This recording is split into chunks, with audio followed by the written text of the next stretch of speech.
So I have a question for you. Have you ever been in love? The truth is, most of us have had an intimate relationship with someone at least once in our lifetime. Yes, for most of us, it was mom. You may be one of those whose experience of love was short circuited for one reason or another, but most of us have had at least a taste of love, no matter how brief.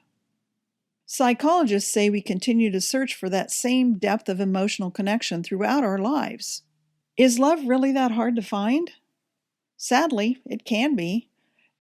Hello, I'm Dr. Debbie, and I've been helping men, women, and couples grow together for more than 25 years. Now it's your turn to learn what I learned and taught as a couples counselor and university professor. You are the wise woman, and this is your personal development podcast packed with instant encouragement and practical tips. And men can learn about women too, because this is a safe place where women are valued and men are respected. We talk about biology, socialization, behavior, emotions, communication, and connection, because men and women are different. Always have been, always will be, and that's a very good thing. The fact of the matter is, we all fell in love for the first time when we were just tiny babies. If you doubt that, just observe the way an infant looks into his mother's eyes. How interesting that a newborn's vision is its very best at a distance of 7 to 10 inches, which just so happens to be the same distance it is from his eyes to his mom's eyes while she's nursing him. Is our Creator amazing or what? The truth is, most of us have had an intimate relationship with someone at least once in our lifetime. Yes, for most of us, it was mom. You may be one of those whose experience of love was short circuited for one reason or another, but most of us have had at least a taste of love, no matter how brief. Psychologists say we continue to search for that same depth of emotional connection throughout our lives. Is love really that hard to find? Sadly, it can be, especially when we're unaware of what it takes to create and maintain an intimate connection with someone of the opposite sex. Nevertheless, we're intimately familiar with that longing. The subject of love, especially the romantic kind, has been the core of art and literature throughout the ages. Even pop songs are primarily about falling in love, usually magically and effortlessly, or about being done wrong or looking for love, often in all the wrong places. So, where did this whole concept of romantic love originate? With our Creator, of course. Did you seriously think I was going to say it was Hallmark's idea? The Lord had romance on his mind while he was doing surgery on Adam. It's true that Adam lost something in the process. However, the Lord knew that what he would gain in the process would be priceless, especially in terms of his lifelong health and happiness. Whatever in the world made Christians start spreading the rumor that the Lord is no longer interested in our romance, or that he doesn't care about our happiness? Who made up those lies? I wonder. As noted in Lesson 2, some believe God is disinterested in such adolescent fantasies. Unfortunately, most counselors and pastors seem to believe that as well. They're writing books about how married love isn't intended to be romantic. That all fades, evidently. They propose that romance is just something Hollywood invented. Really? I thought romance was a lot older than that. When I was teaching at Azusa Pacific University, one of my colleagues wanted to refer a student to me for assistance with her research project. Because he knew I was into the psychology of men and romance, he asked if I'd be willing to talk with her. She proposed that movies, especially the romantic ones, perpetuate a dangerous myth that sets people up with unrealistic expectations about love that will always result in painful disappointment. I told him I'd love to talk with her. However, I disagreed with her assumption. Those romantic movies are successful because they connect to our innate desire for romantic love, deep, caring, sensual love. In fact, it's a God-given desire. And those of you who dislike chick flicks, which may include a lot of men, probably have other issues. So, what evidence do we have that the Lord is still interested in our happiness and romance? Well, He put those two people together in the garden because it wasn't good for Adam to be alone. No, Adam didn't need a housekeeper or someone to wash his clothes and cook his meals. So it must have been something else, yes? And if you'd like a whole book full of evidence that the Lord is romantic, check out the Song of Solomon. Finally, I propose we all have that same longing inside us. Parents are important. Without them, we wouldn't even be here. And without them, we wouldn't know how to be in relationship with one another. Therein lies the source of some of the problems we encounter in romance. Dad and Mom taught us more than we realize. Some of it wasn't so good, as if we weren't sinful enough on our own to cause relationship troubles. I know, right? But do not despair. What was learned can be unlearned. None of that stuff is written in stone. Let's talk about the scientific theory of emotional attachment.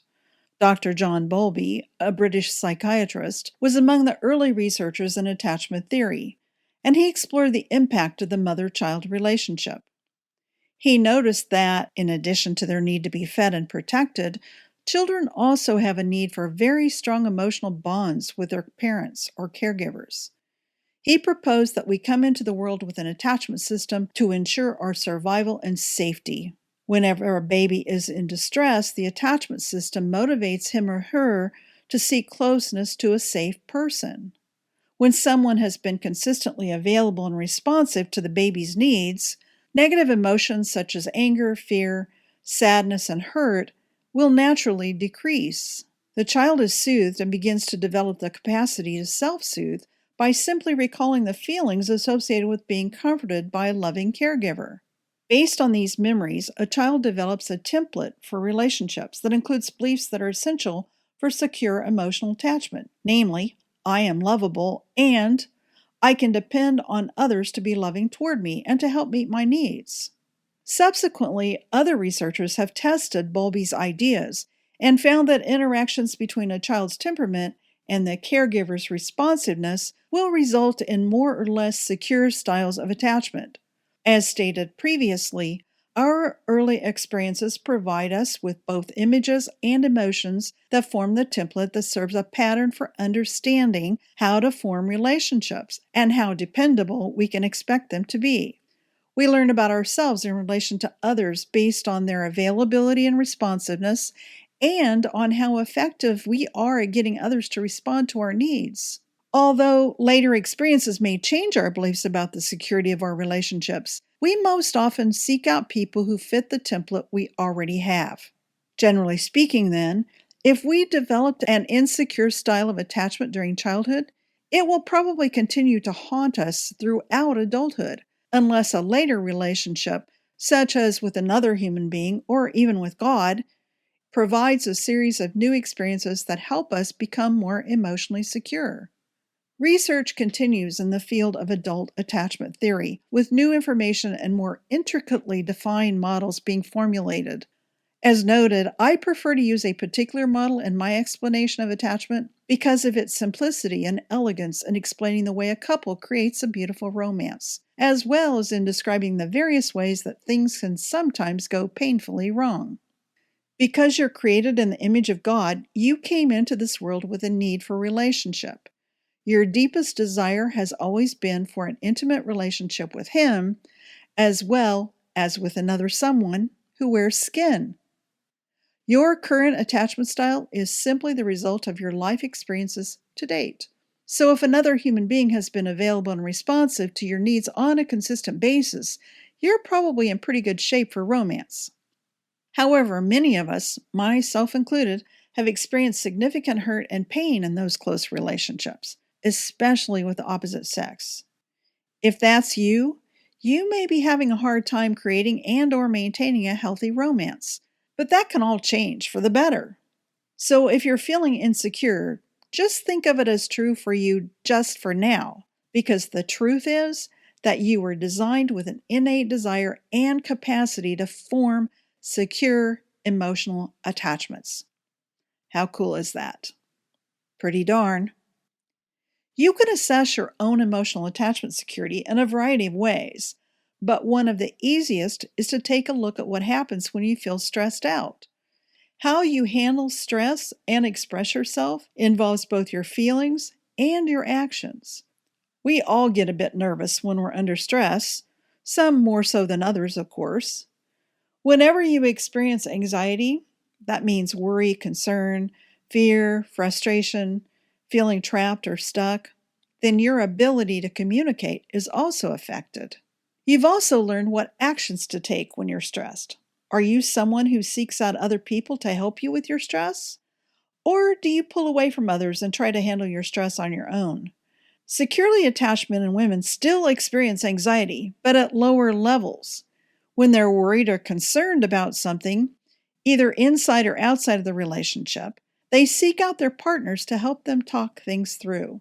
After their talk, they feel less worried. If that sounds like you, you're probably more emotionally secure. A securely attached man feels confident taking the lead in the dance of romance. Now, that's not to say that he never has doubts or anxieties. However, when he does, he talks to his partner about it. He's learned that it's okay to be vulnerable with her, that she is a safe person for him. He knows that she will be available and responsive to his needs. She never shames him or makes him feel bad about himself, but instead knows how to comfort him without making him feel like a little boy in the process. This can get a little tricky for women who don't really understand the difference between men and women in this regard. We'll cover that in The Wonder of a Man. A securely attached woman feels safe following her partner in the dance. She trusts him and is confident that he has her best interest in mind, that he won't drag her around like she's a rag doll, or leave her standing there all alone. She also trusts that he's paying very close attention to God's guidance, as well as close attention to her needs and desires. She knows he's open to her input and her feedback. It's not that he always does whatever she says, it's just that he's always willing to listen to her ideas. She respects his developing leadership skills, asks him for what she needs when she feels anxious, and can rest secure in his arms as he choreographs their dance of romance. As I mentioned, not all of us arrived at adulthood with a secure attachment style. The style you currently have could be preoccupied, fearful avoidant, or dismissing. Each has its own distinctive set of problems in romance. Preoccupied attachment is characterized by a negative view of yourself, I'm not okay, and a positive view of the other person, you are okay. If that's you, you feel highly anxious in relationships, show a high level of dependence on others, and may invest significant energy in relationships that may not necessarily be in your best interest to maintain. Someone with a preoccupied attachment style has difficulty loving, trusting, and respecting a partner in romance. They might appear to be controlling or dominating. If that's you, the greater your anxiety becomes, the more likely that you will appear to be angry, demanding, and/or critical. Fearful avoidant attachment is characterized by negative views of both yourself and the other person. Neither one of us is okay. If that's you, you probably avoid getting too close to others because you're fearful of your own vulnerability. You anticipate that others will be hurtful and may actually believe that you don't deserve to be treated well due to your perceived shortcomings. Although you may secretly desire romance, you aren't likely to take that risk because you're afraid of looking bad, feeling rejected, or being criticized. Although dismissing attachment is also characterized by social and relational avoidance, the interpersonal dynamics are quite different from those of fearful avoidant attachment. If you have a dismissing attachment style, you probably have a more or less positive view of yourself. I'm okay, and a negative view of others. You're not okay. You see little, if any, value in intimacy and are consequently counterdependent in your relationships. That is, you will often choose independence and autonomy over relational interdependence. In other words, you don't care much for romance. At best, you think it's too much bother, and at worst, it's just plain silly. And there you have it. Many of us can identify a multitude of ways to make sure our relationships don't work. However, we're going to invest our energy on what actually does work. What works is simple: being available and responsive to our partners in the here and now, and caring about how our actions might affect others, especially the person we love most in this world. So, what does that look like? For the most part, I think I'm getting pretty good at being available and responsive to my partner. Although I've become an expert on the psychology of men and relationships, the Lord teaches me more about both topics every day. Once during a dance lesson, Fred and I were demonstrating the swing step, and he was telling the men how to make it enjoyable for the woman.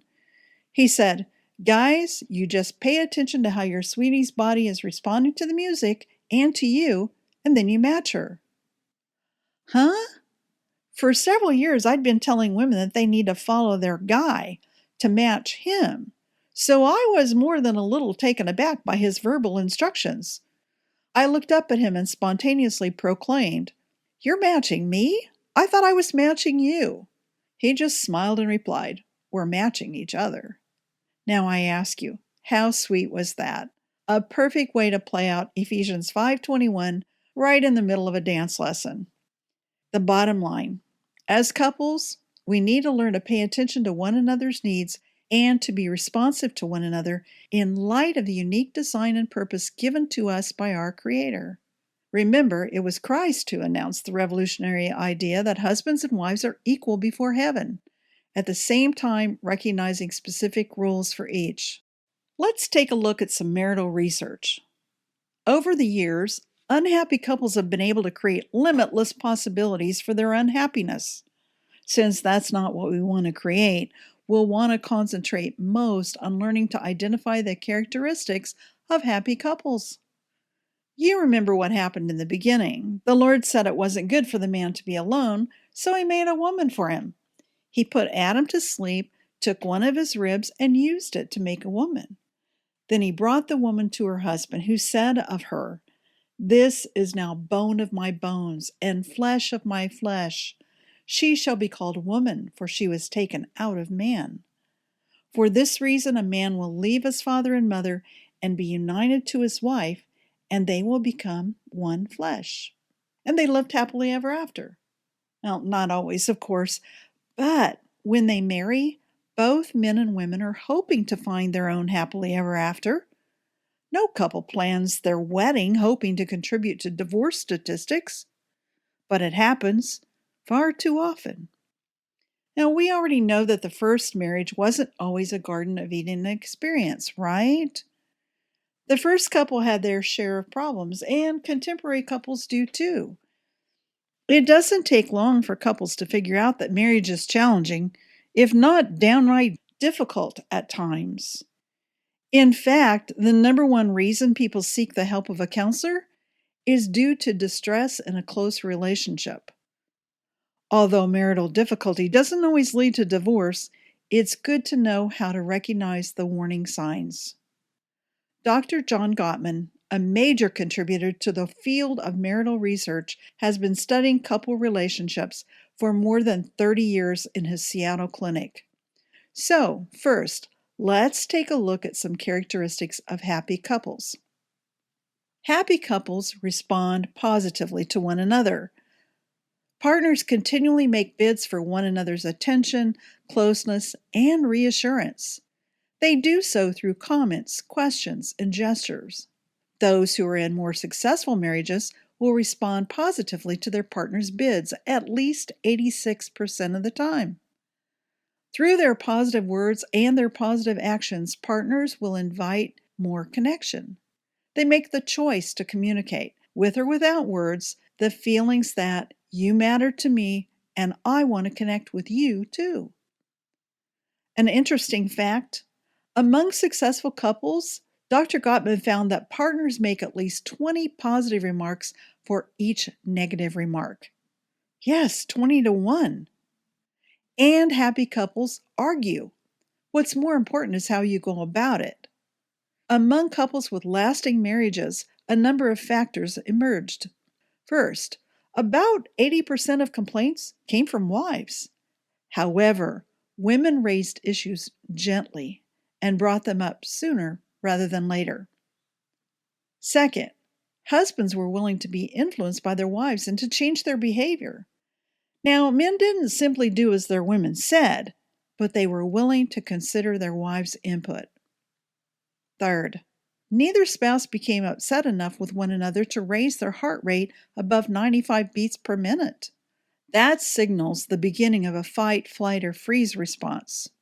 Number 4, they didn't escalate their arguments, but used humor, reassurance, and distraction to help ease the tension when it arose.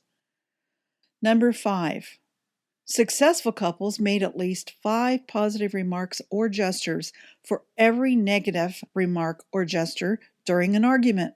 Remember, when they weren't arguing, the ratio was 20-1. Now let's take a quick look at what factors predict divorce. Number 1, in an unhappy marriage, partners still make bids for attention, closeness, or reassurance. However, they only respond positively to one another's bids 33% of the time.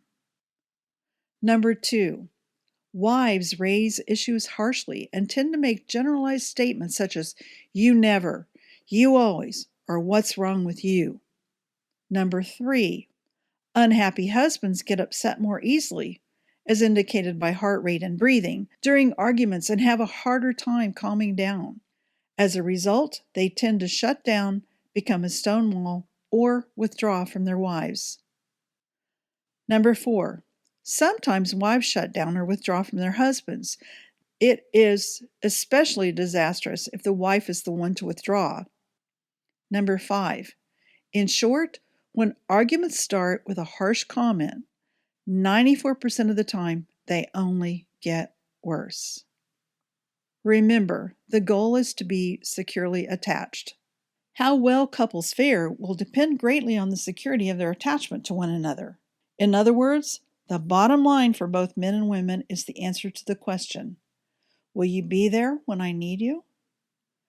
Throughout life, both men and women need someone who is available, will you be there, and responsive when I need you. In fact, a secure emotional attachment is absolutely essential for your spiritual, physical, and mental well-being.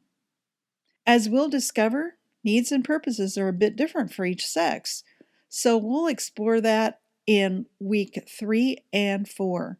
We need to make sure we have a crystal clear picture of the beauty of God's created order, just exactly what romance should look like for men and for women in the 21st century. When a man and woman partner with the Holy Spirit in their marriage, it becomes an amazing experience for both of them, something better than Eden. But first, there's one very important question, one that I get asked a lot, and I want to answer that for you next.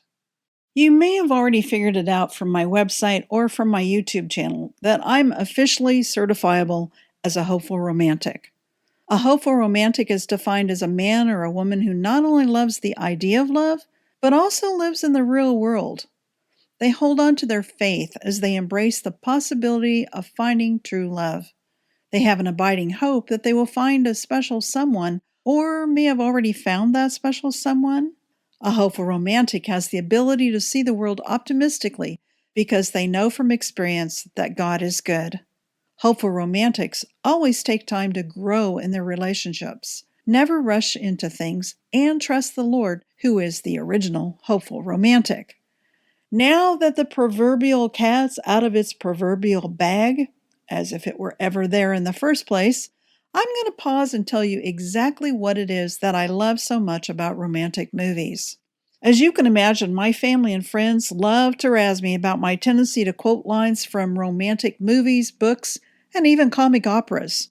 As Good as It Gets, Christmas in Connecticut, Cinderella, The Cutting Edge, Dan in Real Life, Double Wedding, Emma, Enchanted, Ever After, The Ghost and Mrs. Muir, He Married His Wife, Hope Floats, Joe versus the Volcano, The Kid, Mad About Men, The Mask of Zorro, Miss Congeniality, Once Upon a Mattress, Overboard, Pretty Woman, Pride and Prejudice, The Princess Bride, The Runaway Bride, Sabrina, Sense and Sensibility, The Shop Around the Corner, Shall We Dance?, Sleepless in Seattle, Something's Gotta Give, Tangled, Utopia Limited, What Women Want, When Harry Met Sally, Yeoman of the Guard, You've Got Mail. Remember, it all starts with a meet cute at the beginning. Ah, the excitement, hope, and joy of a new relationship. Next, the boy wins the girl, or at least gets her attention. Then he screws up, or at least she thinks he did, and the rest is about getting her back. So we're set up from the beginning to believe they will get together and live happily ever after. That's the way love's meant to be, right? I watch the movie White Christmas every holiday season. My favorite scene is Phil and Judy, played by Danny Kaye and Vera Ellen, performing The Best Things Happen While You Dance. But theirs is the secondary romance of the movie, which is really about Bob and Betty, Bing Crosby and Rosemary Clooney. It's a classic story of boy meets girl, boy gets girl, boy loses girl, then tries to win her back. As in most relationships, Bob didn't have to lose his girl at all, but somebody screwed up. Betty thinks it's Bob, so she exits to the Carousel Club where she sings, "Love, You Didn't Do Right by Me." Many people, mostly women, believe their relationships go sideways because the guy screwed up. Not always true. Sometimes it's the girl who's got it wrong. Women make a lot of assumptions, filling in the blanks with thoughts that paint a negative picture. We do it because we're actually afraid from the beginning, afraid that something will go wrong. So we're almost relieved when it does. Then we can blame the guy, and that's so very wrong. Romance always comes with a test. Wrapped in the wonder of love, we try to protect our precious possession. In doing so, we begin tiptoeing around, which will raise questions for our partner, of course. Soon they start to wonder about our actions or our motives or both. Questioning another's goodness, or at least their good intentions, will always lead us down the path to failure. We miscommunicate and don't know how to untangle it all. We misinterpret, jump to false conclusions. We knew it was too good to be true and begin to seriously doubt love. We fail to believe the best and begin to assume the worst. We start guessing about everything. She loves me not. Daisies don't tell. Remembering past pain and disappointments, we withdraw or we attack. We start guessing or asking our friends what we should do next. It's like we can't see the forest for the trees, and we don't even realize it's our fear, more specifically, our defense against feeling afraid, that keeps us from having everything we've ever hoped to have in love. So we build walls that no one could possibly hope to scale. The ultimate in self-protection. Remember this. It's not your fear that ruins your relationships. The only problem couples ever have is defensiveness. If you struggle to create or maintain a healthy romance, you're probably afraid of being hurt or getting dumped. And instead of having a healthy conversation about your fear, you're defensive, building self-protecting walls that not only keep out what's potentially bad or hurtful, but also everything that's right and good for you. That's also what happens in our relationship with the Lord. We're excited when we first meet Him and suddenly realize how much He loves us. His love is so strong that He sent His only begotten Son to save us from our sin. We're certain, at least at the beginning, that He's going to give us the perfect life.